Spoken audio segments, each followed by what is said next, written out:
إن الحمد لله نحمده ونستعينه ونستغفره ونعوذ بالله من شرور أنفسنا وسيئات أعمالنا. من يهده الله فلا مضل له ومن يضلل فلا هادي له، وأشهد أن لا إله إلا الله وحده لا شريك له، وأشهد أن محمدا عبده ورسوله. يا أيها الناس اتقوا ربكم الذي خلقكم من نفس واحدة وخلق منها زوجها وبث منهما رجالا كثيرا ونساء، واتقوا الله الذي تساءلون به والأرحام إن الله كان عليكم رقيبا. يا أيها الذين آمنوا اتقوا الله حق تقاته ولا تموتن إلا وأنتم مسلمون.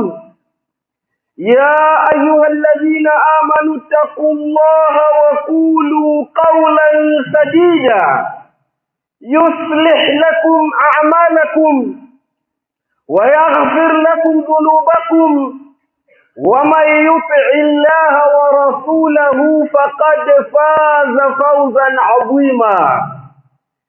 أما بعد، فإن أحسن الكلام كلام الله، وخير الهدي هدي محمد صلى الله عليه وسلم، وشر الأمور محدثاتها، وكل محدثة بدعة، وكل بدعة ضلالة، وكل ضلالة في النار. أعاذني الله وإياكم من النار عباد الله. لقد أسلفنا في الخطبتين الماضيتين قبل الماضية 5 أسباب من أسباب المغفرة، فقلنا أن السبب الأول تقوى الله تبارك وتعالى، والثاني التوبة النصوح، والثالث خشية الله في السر والعلانية، والرابع اتباع الرسول صلى الله عليه وسلم، والخامس المحافظة على الصلوات الخمس المفروضة. ويكون الحديث في هذه الخطبة بداية من السبب السادس من أسباب الكبرى لنيل المغفرة من الله تبارك وتعالى. وتكون katika imani. Hii ni khutba ya 3 baada ya khutba 2 zilizotangulia kabla ya khutba ya wiki jana. Tukawa tumetanguliza katika khutba hizo 2 sababu 5 miongoni mwa sababu za kupata msamaha wa Allah tabaraka wa taala kwa wale watakaokuwa wakweli na Allah tabaraka wa taala. Tukasema sababu ya kwanza ni uchamungu kwa kutekeleza maamrisho na kukatazika na makatazo, na sababu ya pili Waislamu ni kuleta tauba ya kweli iliyokamilisha masharti yake kama tulivyoelezea, na sababu ya 3 katika yale yaliyotangulia Waislamu tukasema ni uchaji Mungu katika hali ya siri. Unapokuwa wewe peke yako, unapokuwa wewe katika faragha, mbele yako kuna maasiya, waweza kufanya maasiya kama yale, lakini umche Allah tabaraka wa taala ukijua ya kwamba Allah tabaraka wa taala kwake hakuna siri. Kwa hivyo pointi ya 3 ni kwamba ucha Mungu katika hali ya siri, katika hali ya ghaibu, unapokuwa wewe katika faragha peke yako, pale ambapo hapana anayekujua. Tukasema kwamba sababu ya 4 miongoni mwa zile sababu kuu ni kushikamana na sunna ya Mtume sallallahu alayhi wasallam, ni kumfuata Mtume sallallahu alayhi wasallam katika kila kitu, maadama ni jambo la kidini. Waislamu kubwa na dogo, tumfuate Mtume sallallahu alayhi wasallam. Ni sababu miongoni mwa sababu za kupata msamaha wa Allah tabaraka wa taala. Na sababu ya tano ambayo tulisimama juu yake katika hutuba hizo zilizopita, tulisema ni kuhifadhi swala tano za faradhi kwa wakati wake na nguzo zake na sunani zake, kama vile tulivyoelezea Waislamu. Katika hutuba ya leo tunaanzia sababu ya sita miongoni mwa sababu kuu za mja kupata msamaha wa Allah tabaraka wa taala. Na sababu hii ya sita ni nzito kuliko zilizotangulia, kwa kuwa lau kama mja ataikosa hii ya sita, zote tano zilizopita hazifanyi kazi. Fama a'zama hadha sababa, ni ukubwa ulioje kwa sababu hii ya sita. Ala wa huwa at-tauhid, توحيد الله تبارك وتعالى في العبادة، توحيد الألوهية، توحيد ya ibada. Isifanyike chochote katika ibada isipokuwa afanyiwe Allah tabaraka wa taala. Aina zote za ibada asiabudiwe isipokuwa Allah. Mtu asikije isipokuwa kwa ajili ya Allah, asitoe nadhiri isipokuwa kwa ajili ya Allah, asiombe isipokuwa Allah, asitake ulinzi kutokamana na makruhu isipokuwa kwa Allah, asitake msaada wa kuleta kheri isipokuwa kwa Allah, asitafute mtoto isipokuwa kwa Allah. Tofauti na tauhidur rububiyya ambayo walikiri wasiokuwa Waislamu kwamba Allah tabaraka wa taala ndiye ameumba mbingu na ardhi, Allah tabaraka wa taala ndiye anaruzuku, Allah tabaraka wa taala ndiye anahuisha, ndiye anafisha, Allah tabaraka wa taala ndiye anamiliki macho yetu na vifua vyetu na kila kitu, pumzi, kila kitu. Allah tabaraka wa taala anasema wala in sa'altahum. Hapa ni mtume anaambiwa kuhusu Quraysh, washirikina waliokuwepo wakati wake. Wala in sa'altahum, lau kama utawauliza hao Quraysh, washirikina waliokuwepo wakati wa mtume, Allah anamwambia mtume, lau kama utawauliza man khalaqa as-samawati wal ardha, ni nani aliyeumba mbingu na ardhi, la yakulunna Allah. Kumbuka wao wana miungu yao, wanaabudu Lata na Uzza na Manata, wana vitu vyao wanaabudu. Wale wakiulizwa aliyeumba mbingu na ardhi ni nani, Mwenyezi Mungu anasema watakujibu Muhammad sallallahu alayhi wasallam, watakuambia aliyeumba mbingu na ardhi ni Allah. Jibu la washirikina. Kuna watu wengi katika dini leo wanadhani ya kwamba ukikubali ya kwamba Allah ndiye ameumba, Allah ndiye anaruzuku, Allah ndiye anahuisha, Allah ndiye anafisha, Allah ndiye anaendesha ulimwengu, ndiye analeta mchana, ndiye anaondoa mchana akaleta usiku, ndiye analeta mvua, ndiye anazuia, anadhani ya kwamba basi tayari wewe ni Muislamu. Tena nakwambia ustadhi, ni kitu kubwa sana hiyo, ni imani kubwa sana. Mtu anaamini Allah ndiye ameumba bwana, Allah ndiye anaruzuku bwana, riziki inatoka kwa Allah. Kweli, lakini je, ndiye amekuwa Muislamu? Waliokuwepo wakati wa mtume pia wanakubali hivyo. Lakini bado pamoja na kukubali hiyo, Allah amewaita kafirun. Qul ya ayyuhal kafirun, waambie enyi makafiri. Na wanakubali ya kwamba aliyeumba ni Allah. Waislamu, kuna kitu kinaitwa tauhidi ya ibada, kumpwekesha Mwenyezi Mungu katika ibada na kumpwekesha Mwenyezi Mungu kimatendo yake. Unaposema yeye ndiye ameumba, yeye ndiye anahuisha, ndiye anapisha, ndiye anaruzuku, ndiye analeta mvua, ndiye anazuia mvua, hiyo inaitwa tauhidi ya matendo. Umempwekesha Allah kimatendo. Lakini je, unapoabudu wewe unamwabudu Allah peke yake? Ni wangapi katika Waislamu ambao wako misikitini leo, lakini pata sasa wanahirizi wamezivaa mikononi? Kama hakuvaa yeye, mwanawe mdogo yule mke wake amemfungia hirizi mkononi au shingoni au kwa kiuno au kwenye mguu, au imening'inia kwenye gari yake pale kwenye ile kioo ya mbele pale kuna kidude kinaning'inia hapo. Anaamini ya kwamba inamzuia na matatizo na balaa za barabarani.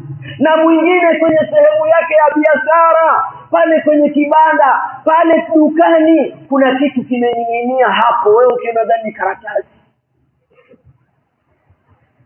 Hiyo ndiyo shiriki ambayo inazungumzwa. Usimtegemee yoyote kwa kuzuia balaa au kuleta kheri isipokuwa Allah. Mtume sallallahu alayhi wasallam amemuona mtu wakati wake ana hirizi mkononi. Sikiliza vizuri, huyu ni mtu yupo wakati mtume mwenyewe yuko hai, ameswali nyuma ya mtume. Huyu ni mmoja katika maswahaba. Mtume amemuona amefungiwa hirizi kutokamana na homa. Mtume akamuuliza nini hii? Akasema nimefungiwa na bibi moja anaitwa Wahina kutokamana na homa. Riwaya ziko mbili kwamba mtume alimwambia imziha fa innaha la tuziduka illa wahna, na riwaya nyingine inasema mtume alikasirika akaikata mwenyewe kwa mkono wake. Mtume akamwambia ivue hiyo, haikuzidishi isipokuwa madhila. Na riwaya nyingine kwamba mtume mwenyewe alikata ile hirizi akaitupa. Kisha mtume akazungumza maneno haya akasema, fa innaka, kwa hakika yako wewe, lau mita, lau kama ungelifariki, wa hiya alayka, na hirizi hii unayo, ma dakhalta aljannata, ungeliingia peponi. Sio mimi na wewe shekhi. Huyo ni mtu ameshuhudia zama bora, zama za mtume ambazo mtume mwenyewe amesema khairul quruni karni, zama bora ni zama nilizoishi mimi. Lau kama mtu angenipatikana na shirki akafa na shirki hiyo, haendi janna. Paka leo bado watu wanasimama makaburini wakiomba wafu. Shirki, tena shirkul akbar, kubwa, yenye kumtoa mtu katika Uislamu. Paka leo bado watu wana vitu vya ajabu ajabu, wanaamini ya kwamba vinawaletea manufaa au vinawazuia na madhara. Paka leo bado watu wanachinjia mizimu. Matumbo na nini yote ikapeleka katupwa baharini. Nyama sijui ikapeleka kwenye njia panda sijui wapi. Damu sijui ikamwagwe wapi. Shiriki mpaka leo. Utaswali miaka nenda miaka rudi, mwishowe jahannam. Soma suratul Nisaa mara 2, aya ya 48 na aya ya 116.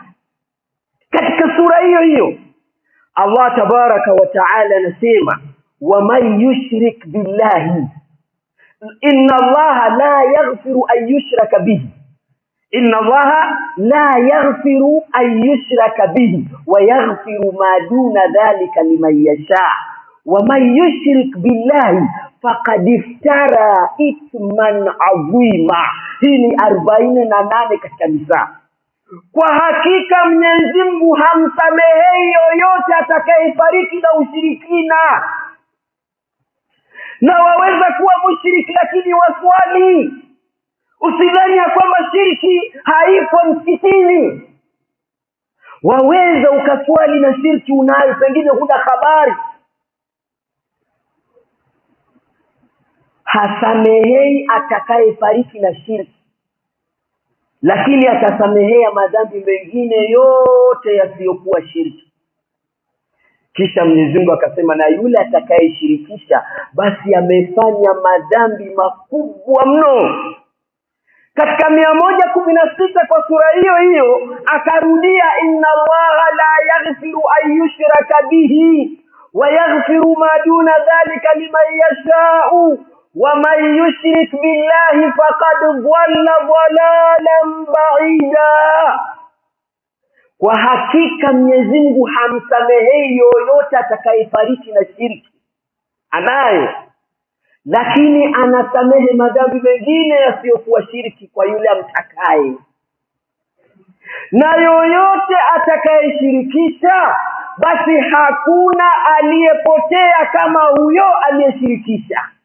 Sasa mahali shahidi katika maudhui yetu ya kwamba sababu za kupata msamaha, tauhidi ni sababu ya 6 katika sababu zile zilizotangulia. Kwa kuwa Allah amesema, inna Allaha la yaghfiru an yushraka bihi fa idha kana la yaghfiru lishirki fa innahu yaghfiru litauhidi. Kama shirki ni sababu ya kutosamehewa, kinyume chake ni tauhidi, ni sababu ya kama shirki ni sababu ya kutosamehewa, basi tauhidi ni sababu ya kusamehewa. Na ndio kwa maana imekuja katika hadithi ya Hasan ghairi, hadithi ambayo daraja yake ni hadithi nzuri. Mwisho wa hadithi ni ndefu, lakini hadithi hii Allah tabaraka wa taala katika hadithi ambayo ni tukufu, Allah anasema kwamba, yabna adama, ewe mwana Adam, innaka law ataitani biqurabil ardi khatwaya thumma laqaitani la tushriku bi shay'a ataituka biqurabiha maghfiratan au laqaituka biqurabiha maghfiratan. Ewe mwanadamu, lau kama utanijia mimi, bimaana umefariki na una madhambi mengi umeyafanya, karibia kujaza dunia, karibia kujaza ardhi au imejaa, lakini katika madhambi yale uliokuja nayo hakuna shirki, hujashirikisha Allah tabaraka wa taala ibada yake ukamfanyia yoyote asiyekuwa yeye. Allah anasema, laqaituka biqurabiha maghfiratan, na mimi nitakupokea na msamaha kiasi cha madhambi yako. Waislamu, tuweke katika akili zetu, tauhidi ni sababu ya watu kupata msamaha, kama vile shirki ni sababu ya watu kutosamehewa na Allah tabaraka wa taala. Kwa hivyo tuwe na tahadhari kubwa na chochote ambacho kinaitwa ibada kumfanyia asiyekuwa Allah tabaraka wa taala. Ni shirki katika ibada ambapo inampeleka mtu katika hali ya hatari mno ya kutofutiwa madhambi yake, ya kutosamehewa na Allah tabaraka wa taala. Waislamu, sababu ya 7 miongoni mwa sababu za kupata msamaha wa Allah tabaraka wa taala, zikiwa zile ni sababu nzito kubwa mno,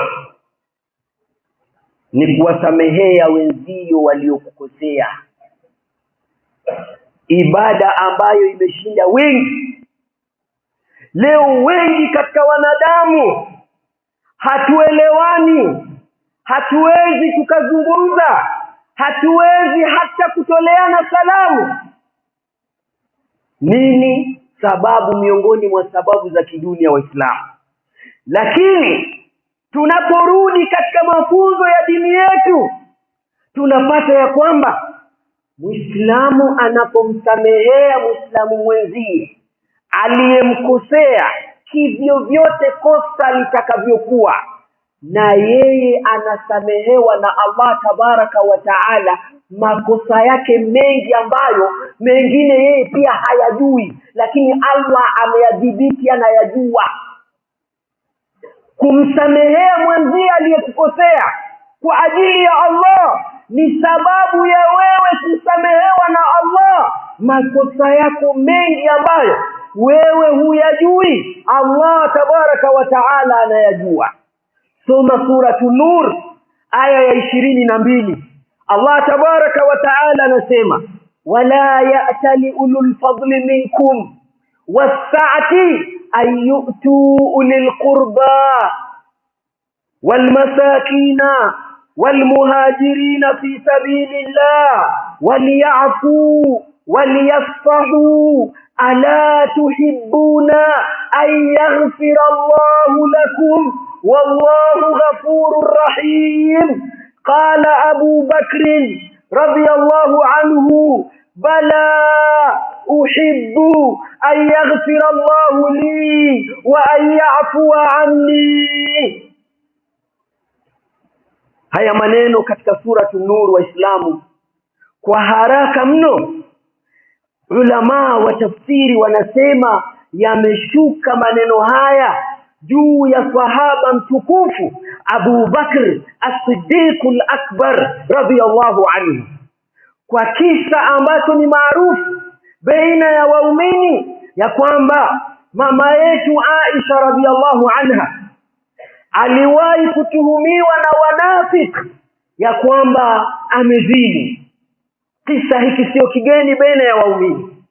Sasa kwa ufupi, sitaki kuleta kisa chenyewe kwa sababu maudhui haya ni mengine, lakini kwa ufupi ni kwamba wanafiki walipoleta habari Madina ya kwamba mke wake Mtume amezini, anatuhumiwa na sahaba mtukufu Safwan ibn al-Mu'attal, kwa kuwa ameonekana amebakia nyuma na yeye nyuma ya jeshi, watu wakitoka vitani. Kwa ufupi yani, habari zikaenea Madina ya kwamba zina imeingia ndani ya nyumba ya Mtume. Ikawa ni jambo kubwa mno, kila mmoja akaingia wasiwasi, akiwemo Mtume mwenyewe. Itakuwaje? Sasa anayetuhumiwa na zina ni mtoto wa Abi Bakr, binti yake Abi Bakr. Katika walioshiriki kueneza habari chafu hizi yuko bwana mmoja anaitwa Miswah bin Utata. Huyu Miswah na Abu Bakar ni famili. Yeye ni mtoto wa khalati yake Abu Bakar. Yeye na Abu Bakar ni ndugu. Mama yake ni dada ya mamake Abu Bakar. Yeye ni maskini. Yeye ni katika wale waliogura kutoka Maka kwenda Madina, hana kitu. Kisha bwana huyu ana ukaraba, ana famili na Abu Bakar. Sifa zote tatu hizi ameziingia. Ana ukaraba na Abu Bakar, yeye ni maskini, yeye ni katika waliogura kutoka Maka kwenda Madina. Sasa huyu bwana yuko chini ya usimamizi na ulinzi wa Abu Bakar. Abu Bakar ndio kula kwake, Abu Bakar ndio kuvaa kwake, Abu Bakar kila kitu chake, amembeba mzima. Pamoja na hivyo, yeye ameshirikiana na wale wenye kueneza habari ya kwamba mtoto wa Abu Bakar ambaye ni Aisha, mke wake Mtume, amefanya fahisha ya zinaa. Likamuuma sana Abu Bakar. Fuatilia vizuri, naja kwako sasa wewe. Angalia wewe na yule ambaye ulimkata ukasema ya kwamba kufa kuzikana, sitaki kumuona. Angalia mumekosana kwa ajili ya kitu gani, uangalia Abubakar alifanyiwa nini. Mtu yeye ndiye anamsimamia kila kitu, tena badala ya kuona hata haya, hata kama watu wengine wanazungumza yeye anyamaze, akashirikiana na wale wenye kusema kwamba mtoto wa Abubakari amechafua nyumba ya Mtume. Abubakar akakasirika, Abubakari akakata msaada wake kwa yule bwana, akasema kuanzia leo simpi matumizi. Ndio Mwenyezi Mungu anasema kwa ufupi, ndio Mwenyezi Mungu anatuambia katika sura hii aya ya 22. Ulama wamesema aya hii sababu ya kushuka ni kisa hiki cha hawa watu walioleta uzushi kuhusu mama Aisha, na kitendo hiki hasa cha Abubakar cha kumkata yule mtu na kusema kwamba simsaidii tena. Mwenyezi Mungu akasema wala ya'tali ulul fadli minkum, wasihape wale wenye fadhila katika nyinyi, wasaati na uwezo katika nyinyi, alla yu'tu ulil qurba, kwamba hatomsaidia tena jamaa yake. Wako watu wengi tukwambia mimi na yule mtoto wa baba mkubwa, mimi wa baba mdogo, lakini taki hata kumuona. Hali hizi tunazo pamoja na hizi swala zetu Waislamu, pamoja na Ramadhani zetu, Ramadhani nenda Ramadhani rudi, hali hizi tunazo. Mtu atakwambia mimi yule bwana tuna miaka sasa hatuzungumzi. Wallahi zipo hali hizi, hivi ndivyo tunavyoishi. Kizuizi miongoni mwa vizuizi vya kupata msamaha wa Allah Waislamu. Hebu tufanyeni bidii kuondosha vizuizi hivi ambavyo vitatupeleka kwenye hatari kubwa kesho mbele ya Allah tabaraka wa taala. Mwenyezi Mungu akasema wasihape wale wenye fadhila katika nyinyi na uwezo, ya kwamba hawatowasaidia jamaa zao waliowakosea, ya kwamba hawatowasaidia maskini, ya kwamba hawatowasaidia wale waliogura kwa ajili ya Allah. Wafanye nini? Waliafu waliyasfahu, wasamehe makosa yaliyotokea, msamehe mwenzako. Waliyasfahu ni msamaha ambayo inaisha kabisa, umemsamehe, lakini sio kwamba ukifika mahali unazungumza ama ukimuona usimuona yule bwana alinikosea na kuambia lakini nikamsamehe kwa ajili ya Allah, lakini niliumba. Waliyasfahu, yaishe kabisa, yaondoke kabisa rohoni, usizungumze popote, yameisha. Tufungue swafa jadida, peji mpya.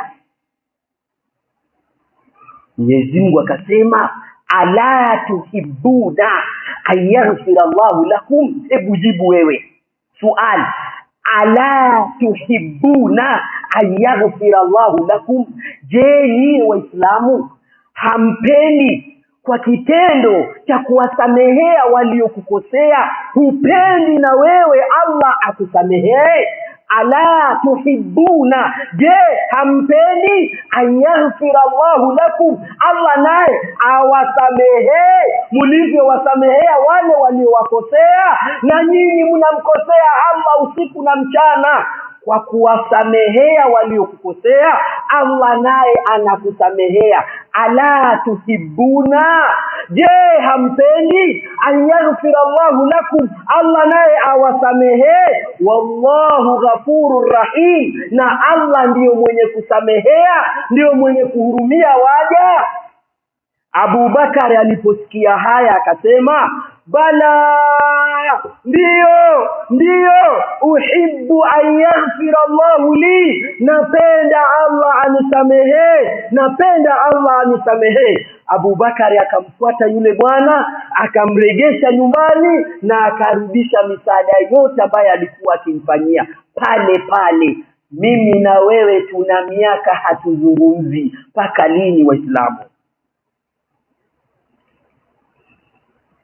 Alhamdulillahi rabbil alamin, wa sallallahu wa baraka wa an'ama ala sayyidina rasulillah وعلى آله وأصحابه ومن والاه.